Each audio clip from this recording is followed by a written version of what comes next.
Good morning, good people. My name is Brother Brian Nwaokolo, and I live at the San Lorenzo de Brindis Friary in San Antonio, Texas.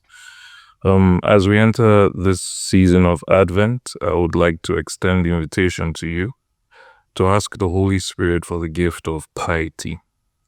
Why am I doing this? Well, usually apart from the season of Lent that precedes Easter, the season of Advent usually draws us to pick up one or two practices here and there that would enable us to be well disposed to the coming of Christ at Christmas.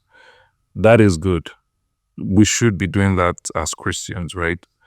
But I think there is a way to do it. And the Holy Spirit usually gives us, if we ask, this gift of piety, so that we don't have a mere emotional response or even a cultural response. Everyone is doing it. I'm a Catholic, I might as well. No, but we have a response which stems from a true love for God, from a true relationship with God, and a true yearning for Christ in our hearts. Piety, there's a lot to be said about it, but there are two things that we could examine. The first would be humility, to realize that we actually do need God, that all the good things in our lives currently come from God, and all the things that we need to become the people He has created us to be will come from God. Another would be a filial trust in God. And I think the perfect example for this would be the woman in the Gospel of Mark, who basically put her 2 coins, where the widow's mite saying or phrase comes from. She put in her 2 coins. She gave everything she had according to our Lord.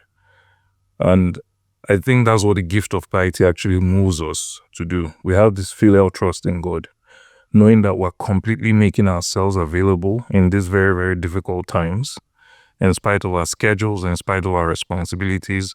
In very little ways, with true love, we make ourselves available. And the Lord sees that. He sees our little offerings of all that we are. And He responds even more than those who seemingly give like a lot of money or a lot of time, seemingly. So anyway, as we approach, or rather as we enter the season of Advent, I will encourage you to ask the Holy Spirit to send this gift of piety so that we'll be grounded in our love for God, and with humility and trust approach Him and allow Him to enter our heart. God bless you. We're praying for you. If you do like this video, please subscribe.